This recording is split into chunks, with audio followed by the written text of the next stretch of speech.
უფრო სწორი იქნებოდა დააწერინა ივანიშვილს და ოცნებას, იმიტომ რომ კობახიძემ მსგავსი ტიპის წერილები წერით ალბათ არ არის დაკავებული. წარმოიდგინეთ სცენა, სადღაც ოცნების ოფისში, ოთახში ივანიშვილს უყვარს ეგ. სხედან ადამიანები, 5-6 ადამიანი, რომელიც აი ამ მთელს ბოდიში ამ სიტყვისთვის სისულელეებს ხარშავს მთელი დღის განმავლობაში, წერილებს წერს, აქვეყნებს და წინა ბრიფინგიც გახსოვთ ალბათ კობახიძის, ვერც ამოიკითხა ის რა ეწერა ბრიფინგიდან, როდესაც საუბრობდა ასევე როგორ მილიტარისტული ევროპა როგორ ხვევს ომის ქარცეცხლში ყველა მის პარტნიორს და საქართველოს ეს ემუქრება თურმე და აი ეს საპირწონე არის ვიზა ლიბერალიზაციის, რომელიც შეიძლება მაგრამ არ მაქვს კობახიძეზე ის წარმოქმნა რომ ამ წერილებს შეიძლება ვერ წერდეს. მე შინაარსი მაინტერესებს თქვენი აზრით რა არსებითი მნიშვნელობა არ აქვს ამას რა თქმა უნდა, არსებითი მნიშვნელობა არ აქვს ამას, იმიტომ რომ ეს არის კონსპირაციის თეორიის განვითარება, რომლითაც ერთ მხარეს დგას რაღაცა deep state-ი, რომელიც მართავს სრულიად მსოფლიოს, ომის ქარცეცხლში ხვევს დემოკრატიულ სამყაროს, მის დღის წესრიგში ამყოფებს და მეორე მხარეს დგას ქართული სახელმწიფო და ბიძინა ივანიშვილი, რომელიც აი კბილებით იცავს ოჯახური ფასეულობების ესე რომ ვთქვათ შებღავისგან და ომის ქარცეცხლში გახვევისგან ამ ქვეყანას და საუბარია იქ თითქოს რაღაცა მაგალითებია მსოფლიო მოყვანილი, ტულსი გაბარდმა თქვა ეს, ძაღლი შინარვარგოდაო და სანადიროდ გარბოდაო, ისე არის ამათი საქმე, რომელ გეოპოლიტიკას მიმოიხილავენ და რომელ სხვა ქვეყნებში მიმდინარე პოლიტიკურ პროცესებს საკუთარი მოქალაქეებისთვის ვერ მოუვლია და ეს არის რა თქმა უნდა მათ შორის კომპლექსების მაგრამ უნდა ვთქვათ რომ გეოპოლიტიკა კარგად მოიგეს, წინა საარჩევნოდაც ჩანდა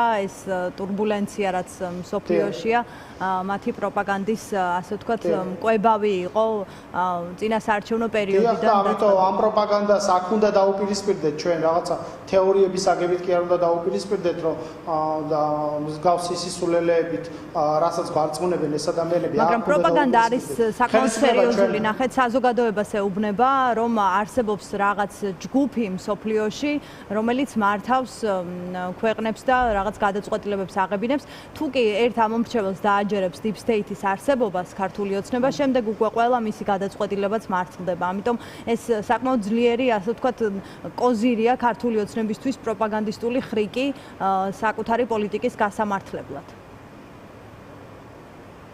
ხო დიახ მერე ანუ გასაგებია ყველაფერი რა თქმა უნდა თუმცა ჩვენ მეორე მხრივ გვმართებს რომ ვილაპარაკოთ იმაზე რომ არანაირი deep state-ი არ არსებობს სოფლიოში და არანაირი შეთქმულების თეორიები არ არსებობს და ეს ამ შეთქმულების თეორიის ავტორი არის ბიძინა ივანიშვილი და ის ვიწრო პოლიტიკური ჯგუფი ფილოსოფოსები თუ ვიღაც გაურკვეველი წარმომავლობის და პროფესიის ადამიანები რომლებიც ოცნების ოფისში ცხედან აი ამ სალაფავს ყოველდღურად აწვდიან საქართველოს მოქალაქეებს მაშინ როდესაც მეორე მხარეს დგას რა ვიცი 700,000 სოციალურად დაუცველი ახალგაზრდა ბავშვები news feed-ი ისე ვერ ჩასხლავ Facebook-ს რომ არ ამოგივარდეს მშობელი როგორ ითხოვს დახმარებას თავისი ლეიკემიანი შვილისთვის. აი ესეთი პირობებში რაღაც საუბრობენ რაღაცა ფასეულობების დაცვაზე. ამ ქვეყანამ თავისი ტრადიციები და ფასეულობებით მოიტანა ეს ქვეყანა აქამდე და არავის დინარაძის დაცული ოჯახი და კობახიძის დაცული ოჯახი არავის არ ჭირდება რისთვისაც ესენი არიან ხელისუფლებაში კონკრეტული საკითხების გადაწყვეტა,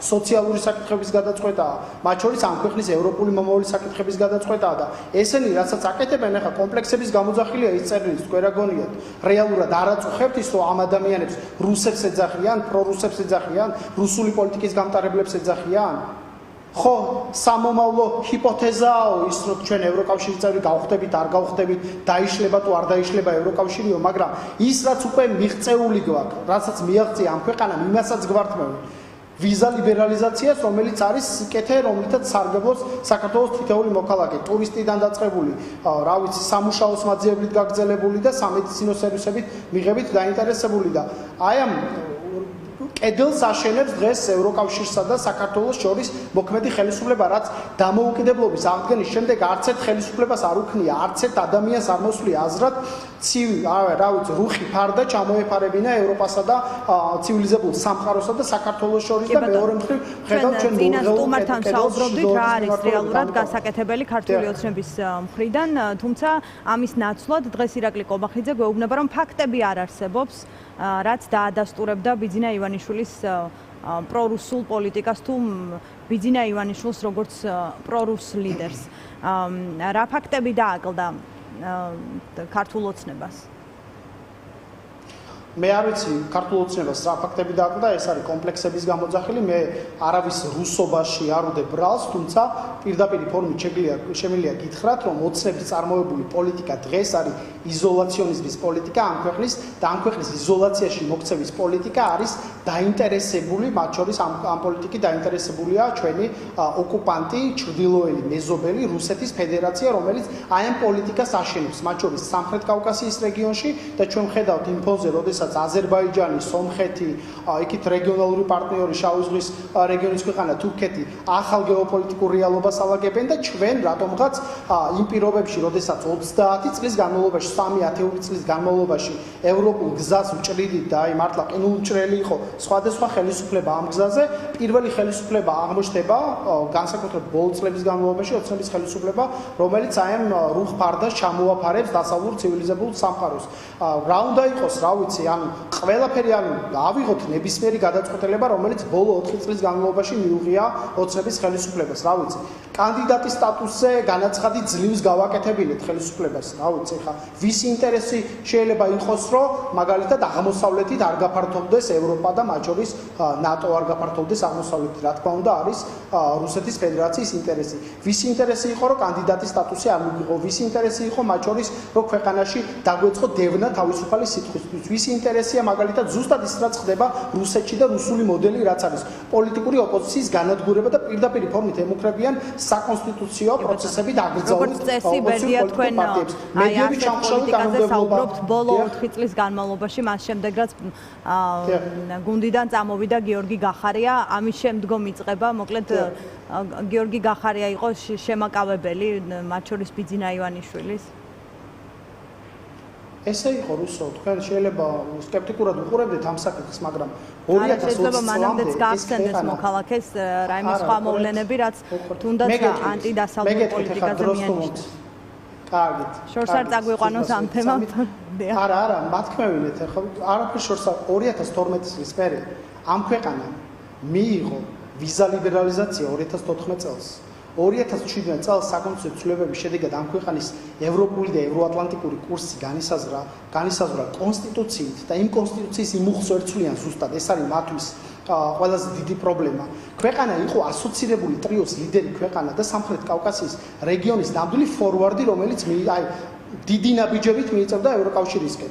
2020 წელს, როდესაც მთავრობა მტკიცდებოდა საქართველოს პარლამენტში, ჩვენ პირდაპირ განაცხადი ჰქონდა სამთავრობო პროგრამის, რომ 2024 წელს ქვეყანას უნდა გაეკეთებინა განაცხადი ევროკავშირის წევრობაზე.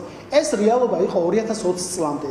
2020 წლის შემდეგ, აბა გინახავთ, როდესმე გიორგი გახარიამდე ან ელჩებისთვის დაეწყო ვინმეს გინება, ან ასეთი ანტიდასავლური რიტორიკა ყოფილიყო, მათ შორის დასავლეთის შეერთებული შტატების ევროკავშირის მისამართით, ომში, პროპაგანდაში, ტრადიციული ღირებულებების დანგრევაში ადანაშაულებენ ევროკავშირს. აი ეს ვინმეს წარმოედგინა, ელჩებს ესხმიან პირდაპირ ფორმით თავს. ფიზიკური თავდასხმა განხორციელდა გერმანიის საზღვარზე ბათუმში. ანუ წარმოგიდგენია თქვენ რაში გვამყოფებენ? ამიტომ როდესაც საუბრობენ თითქოს 2012 წლიდან ეს ხელისუფლება რუსული ხელისუფლება იყო და ვიღაცას თუმე ბოდიში აქვს ამ ხელისუფლების მოყვანისთვის მოსახდელი ძალიან დიდი ბოდიში. ოცნების დამსახურებაა ზუსტად დღეს რაც ხდება, იმიტომ რომ ნაცმოძრაობის მემკვიდრეობა მიიღეს სასამართლოში მურუსიძე ჩინჩალაძის სახით. პარლამენტარები, ფეოდალები, რომლებიც პირდაპირ ფორმით მაშინაც მედროვე ფარისევლები იყვნენ და დღეს საყრდენი არიან ივანიშვილის რეჟიმის და არანაირი სისტემა არ შეცვლა, ეგ არის ჩვენი პრობლემა ყველაზე დიდი. ამიტომ ოცნება და ნაცმოძრაობა, როდესაც საუბრობს რაღაცა წარსულის შეფასებებზე, რომ ასე მკვეთრი ცვლილება საგარეო პოლიტიკაში დაიწყო მას შემდეგ, რაც ომი დაიწყო და როცა ქართულ ოცნებას მოუწია უკვე კონკრეტული არჩევანის გაკეთება, თუმცა მანამდე იყო რუსი დეპუტატიც პარლამენტის თავმჯდომარის სავარძელში და მაშინაც იყო კითხვები როგორ აღმოჩნდა ის ძალიან დიდი დანაშაული სხვათა შორის კი ბატონო ძალიან დიდი დანაშაული და ამ დანაშაულს ოცივნისზე ხშირად უსაუბრია მათ შორის კობახიძეს და ამ რამდენიმე დღის წინ საუბრობდა რომ ოცივნისო ყავსო ორი გმირიო გახარიაო და მელია ოცივნის ყავს ერთი გმირი სამწუხაროდ ქართველი ირაკლი კობახიძე და მეორე გმირი ასევე ორივე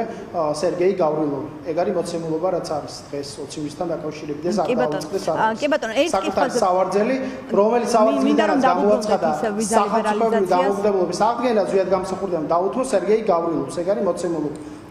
ბერდია მინდა დავუბრუნდეთ უვიზო რეჟიმს. ქართული ოცნების ლიდერი ირაკლი კობახიძე ამბობს, რომ მე მზად ვარ ჩავფრინდე ბრიუსელში, თუ კი გამესაუბრებიან, ეს შეიძლება ირიბ აღიარებადაც მივიჩნიოთ, რომ მას რეალურად აწუხებს, რომ არ აღიარებენ ან ასე ვთქვათ პოლიტიკური კონტაქტები მასთან გაწყვეტილია, თუმცა შესაძლოა საზოგადოების რაღაც ნაწილს ის არწმუნებდეს, რომ რეალურად მას სურს საუბარი და თუ კი გაესაუბრებიან, იქნებ რაიმე დათმოს. მე მაინტერესებს, რამდენად სურს ქართულ ოცნებას კონტაქტის შენარჩუნება არა მხოლოდ ევროკავშირთან, არამედ ასევე ურთიერთობის რაღაც დოზით აღდგენა შეერთებულ შტატებთან. იმიტომ რომ შეიძლება გადაწყვეტილებები თუ პოლიტიკა პირიქით იყოს მიმართული, რომ ეს კონტაქტები მთლიანად გაწყდეს, მაგრამ ზეპირ სიტყვიერად ის ამბობენ, რომ ჩვენ მზად ვართ შესახვედრად. ჟარგონით უნდა ვთქვა რა, კობახიძის და ოცნების ამოცანა არის ის მარცხები, ხა რაც ელოდება მათ შორის საგარეო პოლიტიკურ ასპარეზზე და მათ შორის ვიზა ლიბერალიზაციის შესაძლო შეჩერების კუთხით არ შეეტენოს ოცნებას. ეგ არის ამოცანა, ეხლა თავიდან ბოლომდე, ეხლა მე ვერ დამარწმუნებს ვერავინ, რომ იმდენად არის დაინტერესებული ეხლა ურთიერთობების გადატვირთვით ან შეერთებულ შტატებთან ან ევროკავშირთან კობახიძე, რომ აი მზად არის ეხლა ჩაფრინდეს ბრიუსელში და სუფთა ფურცლიდან დაიწყოს ევროკავშირთან ურთიერთობა. ეს რა თქმა უნდა არ არის მიზანი. მათ უნდათ იმ წესებით ეთამაშოს ევროკავშირში, რა წესებით დადგენილია ბიძინა ივანიშვილს და ძალიან დიდი ბოდიში, მაგრამ ეხლა ბიძინა ივანიშვილის წესებით ვერ ითამაშებს თანამედროვე ცივილიზებული სამყარო და ვერც ირაკლი კობახიძის წესებით. წესები არის დადგენილი, წესები არის დემოკრატია, თავისუფალი სიტყვის პატივისცემა, არჩევნების გზით ხელისუფლების ცვლილების შესაძლებლობა, ეს წესები დადგენილია, მათ შორის ადამიანის უფლებების პატივისცემა, პოლიტიკური პატიმრობის არარსებობა, ეს წესები ყველასთვის კარგად ცნობილია. მათ შორის გზამკვლევიც არის ცნობილი ირაკლი კობახიძის ჩამოთვლილი არის, რა უნდა გააკეთოს ქვეყანამ იმისთვის, რომ დაუბრუნდეს ევროპული ინტეგრაციის გზას. ეს გზამკვლევი ცნობილია, ეხლა იმის იქით ეხლა ბრიუსელში რისთვის ჩავა კობახიძე, მე სიმართლე გითხრა, ეს შიდა მოხმარების პროდუქტი უკროა, თუ დაარწმუნო, რომ თითქოს ისინი დაინტერესებული არიან, რომ რაღაცა ზოგადად ამ საკითხს როგორ უყურებთ, ამ საფრთხეს, რაც გაჩნდა უვიზო მიმოსვლასთან დაკავშირებით, რადგან რაღაც ჩემი დაკვირვებით ორგვარი მოსაზრებაა. ბუნებრივია ეს ოცნებაზეა დამოკიდებული, თუმცა ოპოზიციას რა ამოცანა უნდა ამოძრავებდეს ახლა. ყველაფერი გააკეთოს იმისთვის, რომ აიძულოს ქართული ოცნება რაღაც დათმობაზე წავიდეს, ან დაარწმუნოს პარტნიორები, რომ ეს შესაძლებლობა მოქალაქეებისთვის არ დაიკარგოს, თუ მეორეს მხრივ ასევე მომისმენია, რომ არანაირ დათმობას აზრი არ ექნება ქართული ოცნების პირობებში და ეს მივიღოთ უნდა როგორც მოცემულობად. იმისთვის რომ რაღაც შესაძლოა უვიზო მიმოსვლის შეჩერებას ზოგიერთი მიიჩნევდა შესაძლებლობად წინააღმდეგობრივ ბრძოლაში. მესმის თქვენი შეკითხვა აბსოლუტურად მათ შორის ბევრი კითხვა შეიძლება არსებობდეს ამ საკითხთან დაკავშირებით, მაგრამ ჩვენი მკაფიო პოზიცია არის, რომ საპირწონედ არ შეიძლება იმ ადამიანების, რომლებიც დამნაშავენი არიან მართლაც ამ ქვეყნის ევროპული მომავლის შეჩერებაში, საპირწონედ დადგეს იმ სიკეთის შეჩერების საკითხი, რომელიც ვიზა ლიბერალიზაციის სახით აქვს ჩვენ მოქალაქეებს და ეს არ არის რაღაც სამომავლო ჰიპოთეტური რაღაც საკითხი. ეს არის გვაქვს ჩვენ ეს უკვე, ეს არის მოცემულობა, დღევანდელი მოცემულობა და ოპოზიცია იმის ნაცვლად, რა ვიცი, თითქოს რეჟიმს რო ამარცხებენ, რო აპირებენ რაღაც საპროტესტო მოძრაობის ჩამოყალიბებას რეგიონებში სასერულად ოპოზიციის წინააღმდეგ, ამით უნდა იყოს დაკავებული, რომ ბრიუსელში დადიოდეს და აი ყველა შესაძლებლობას იყენებდეს იმისთვის, რომ ეს ვიზა ლიბერალიზაცია არ შეუჩერდეს ამ ქვეყანას და მოქალაქეებს არ შეეხო. ვინმე აკეთებს ამას? ჩვენი პოლიტიკური გუნდის ლიდერი აკეთებს. მე არ მაქვს ინფორმაცია მათ რა ტიპის კომუნიკაცია აქვთ პარტნიორებთან, ამიტომ დაზუსტებით თქვენ ხო არ ვიცი. თუმცა ამას ხმამაღლა არავინ არ საუბრობს და ჩვენ პირდაპირ ვლობირებთ, რომ ამ ქვეყანას არ შეუჩერდეს. ჩვენს მოქალაქეებს არ შეუჩერდეთ ევროინტეგრაციის გზაზე ვიზა ლიბერალიზაციის საკითხი არ შეჩერდეს. ეს არის ფუნდამენტური საკითხი, ეკონომიკური საკითხი, ადამიანების სიცოცხლის და ჯანმრთელობის საკითხი. და ამას ვაკეთებთ ჩვენ და ოპოზიციის რაღაც ნაწილი რაღაცა ანონსებს, რომ თითქოს ივლიან კარდა ჩაშლიან არჩევნებს. მათი გეგმა აქვს დელეგიტიმაცია, ასე წარმოუდგენია. კი ბატონო, გაქვთ განსხვავებული მოსაზრებები. მადლობა ბერდია სეჭინავას, გახარია საქართველოსთვის აღმასრულებელი მდივანი იყო ჩვენთან ხაზზე, მე მას დავემშვიდობები.